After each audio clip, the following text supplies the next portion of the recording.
João Paulo I, de família humilde e Papa da Igreja Católica, governou a Santa Sé durante apenas 33 dias. Tornou-se rapidamente conhecido na Cúria Romana pelo apelido de Papa Sorriso. É essa história que nós vamos conhecer hoje.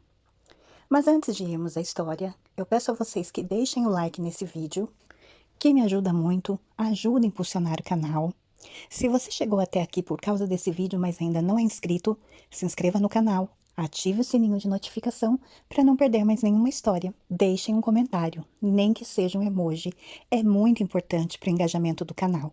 E compartilhem com seus amigos, com seus parentes, com seus vizinhos. Peçam para eles virem até aqui, conhecer as histórias e também se inscreverem no canal. Sem mais demoras, vamos todos entrar na nossa máquina do tempo e viajar para o ano de 1978.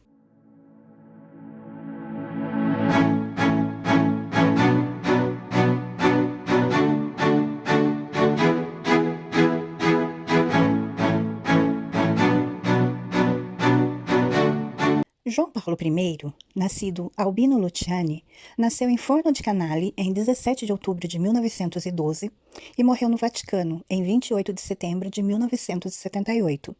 Ele vinha de uma família muito humilde e foi Papa da Igreja Católica. Governou a Santa Sé durante apenas 33 dias em 1978 até o dia 26 de agosto, que foi a data de sua morte. Tornou-se rapidamente conhecido na Cúria Romana pelo apelido de Papa Sorriso, por causa de sua afabilidade. Foi proclamado venerável na sessão ordinária da Congregação para a Causa dos Santos, no dia 7 de novembro de 2017, sendo a última etapa da beatificação.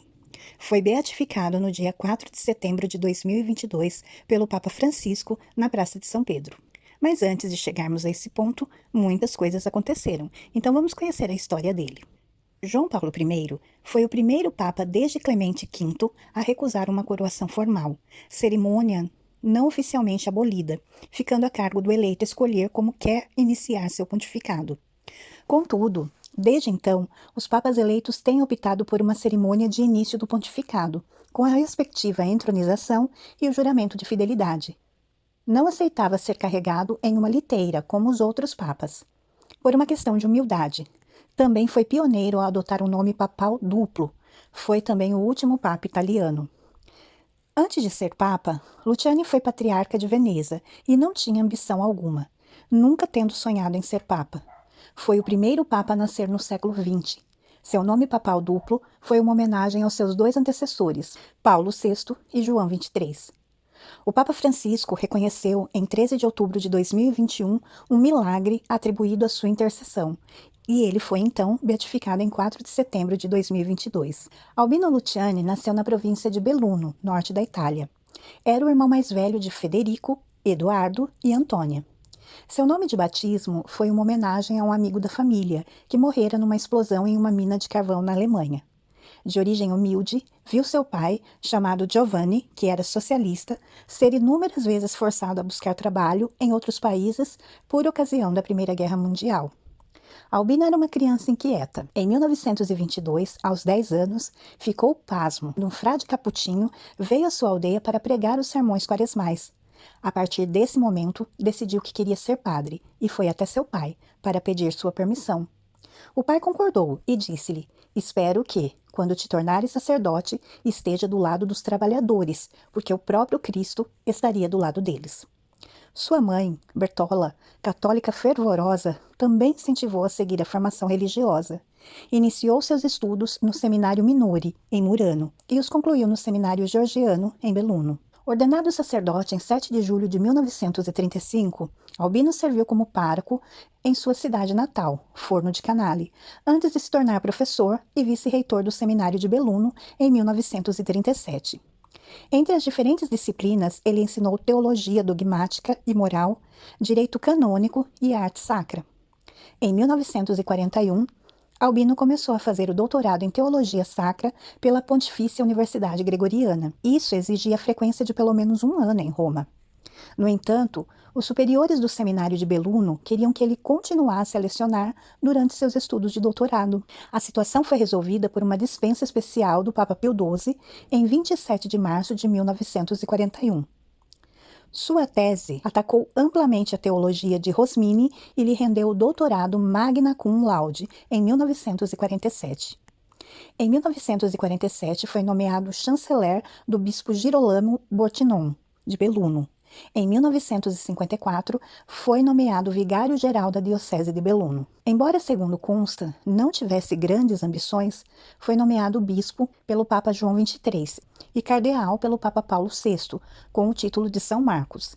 Esteve presente no Concílio Vaticano II, convocado em 1962 por João XXIII. Albino Luciani era o patriarca de Veneza quando, com 65 anos, foi eleito papa, em 26 de agosto de 1978. Na terceira votação do conclave, que se seguiu à morte do Papa Paulo VI, superando o cardeal considerado ultraconservador Giuseppe Siri, favorito ao trono de São Pedro, por 99 votos a 11. A princípio, um atônito Luciani teria declinado de aceitar o pontificado, mas fora persuadido do contrário pelo cardeal holandês Johannes Willebrands, que estava sentado ao seu lado na Capela Sistina. Para isso, ele teria dito: coragem, o Senhor dá o fardo, mas também a força para carregá-lo. Escolheu o nome de João Paulo para homenagear seus antecessores, João XXIII e Paulo VI. Morreu na madrugada de 28 de setembro de 1978, entre as 23 horas e 30 minutos e 4 horas e 30 minutos da manhã, no Palácio Apostólico do Vaticano. Na época do conclave, o cardeal britânico Basil Rumi, um de seus eleitores, chamou João Paulo I de o candidato de Deus. A figura de João Paulo I na Igreja Católica sempre foi a de um papa afável, tendo por isso recebido a alcunha de o Papa Sorriso. Reza uma lenda que João Paulo I teria feito uma premonição sobre a sua morte, ao afirmar a conhecidos que alguém mais forte que eu e que merece estar nesse lugar estava sentado à minha frente durante o conclave. Um cardeal presente na ocasião, que preferiu escudar-se no anonimato, confirmou que esse homem era, de fato, o polaco Karol Wojtyła. Ele virá, porque eu me vou, prosseguiu o Papa breve. Wojtyła realmente votara em Luciani naquele conclave e, logo depois, tornou-se João Paulo II. João Paulo I teria falado ao bispo John Magee a respeito de sua morte um dia antes dela ocorrer. A versão oficial é de que João Paulo I tinha estado a beber um chá durante a tarde do dia 27 de setembro de 1978. Nessa tarde, quando rezava na capela papal, acompanhado pelo seu secretário, o padre irlandês John Magee, João Paulo I teve uma forte dor no peito, mas recusou chamar o médico. Jantou, deitou-se e acabaria por morrer essa noite, tendo sido encontrado morto na manhã seguinte. Embora João Paulo I tenha sido encontrado morto por uma freira que trabalhava para ele e o acordava havia muitos anos, a versão oficial divulgada pelo Vaticano diz que o corpo de João Paulo I teria sido encontrado pelo padre Diego Lorenzi, um de seus secretários, enunciando a morte como possivelmente associada com o infarto do miocárdio. Para alguns, João Paulo I teria sido vítima das terríveis pressões características de seu cargo e que, não as tendo suportado, veio a perecer. A citada freira, após a sua morte, fez voto de silêncio. Outra hipótese levantada foi a de que o Papa Sorriso de Deus teria sido vítima de embolia pulmonar. De qualquer maneira, sua morte provocou enorme consternação entre os católicos. Mesmo sob chuva torrencial, a Praça de São Pedro esteve totalmente lotada quando de seus serviços funerários. Em sua homenagem, Karol Wojtyła, seu sucessor, adotaria seu nome papal ao ser eleito, em 16 de outubro de 1978, tornando-se o Papa João Paulo II. É óbvio que essa morte e esse pontificado tão curto geraria teorias da conspiração.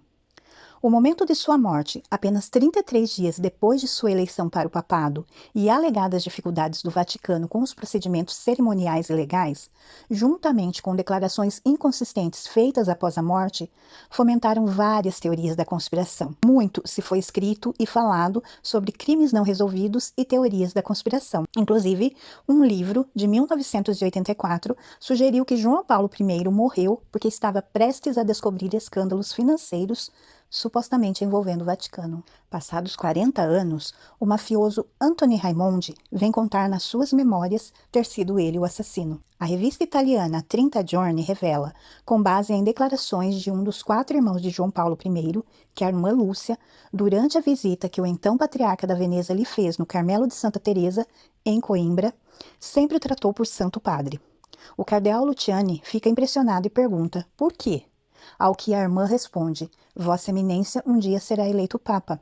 E ele disse, sabe-se lá, irmã. E a irmã retorquiu, será sim, mas o seu pontificado será muito breve. E aqui falamos de irmã Lúcia, que vocês conhecem a história dela. Uma das 3 pastorinhas que recebeu a visão da Virgem Maria na cidade de Fátima, em Portugal. O caminho para a beatificação de João Paulo I foi iniciado em outubro de 2021 pelo Papa Francisco, ao autorizar a promulgação do decreto referente a um milagre atribuído à intercessão de Luciani, proclamando o bem-aventurado a ser fixada pela Santa Sé. O milagre atribuído teria sido a cura cientificamente inexplicável em 2011 de uma menina argentina de 11 anos que tinha uma grave doença cerebral. Em 4 de setembro de 2022, foi beatificado pelo próprio Papa na Praça de São Pedro. O papado de 33 dias de João Paulo I foi o 10º mais curto de todos os tempos e o mais breve desde o de Leão XI, no início do século XVII. No entanto, a agitação mostra que ele só precisou de um mês para deixar uma marca profunda no imaginário católico. Em parte, isso se deve ao fato de ele parecer exatamente o que a maioria dos católicos rezam para que seus líderes sejam: quente, compassivo, genuinamente feliz por estar com as pessoas comuns. Um homem de fé óbvia, que não exibia sua piedade nem se levava muito a sério. Ele foi pioneiro da simplificação do papado ao abandonar o nós real, recusando a coroação com a tiara papal e descontinuando o uso da sédia gestatoria, ou trono portátil. Em parte, também o fascínio por João Paulo I perdura porque ele é o grande contraconcorrente da história católica recente. O que poderia ter sido se ele tivesse vivido? O seu papado é, para os católicos, o que o governo Kennedy sempre foi para os norte-americanos. O Papa Sorriso tinha um bom coração, mas era fraco, não estando à altura do ambiente maquiavélico do Vaticano. João Paulo I foi um radical enrustido que levaria a Igreja em uma direção dramaticamente diferente do que os 2 papas que o seguiram. João Paulo I não morreu de causas naturais, mas foi vítima de um complexo complô de assassinato. Apesar de uma lufada de ar fresco depois dos sombrios anos finais do Papa Paulo VI, o reinado de João Paulo I foi curto demais para ter algo substancial para oferecer à Igreja do século XXI, especialmente com relação à sua principal prioridade interna, a nova evangelização. São memórias que estão documentadas por pessoas que viveram esse fato histórico. Essa foi a nossa história de hoje. Mais uma curiosidade para vocês. Hoje, conhecendo a história de mais um Papa, uma história interessante e curiosa. Eu espero que vocês tenham gostado de conhecer essa história. Se vocês gostaram, por favor, deixem o like, se inscrevam no canal e voltem aqui para as nossas próximas histórias, para os próximos vídeos. Fiquem todos na paz, um super beijo e até a próxima!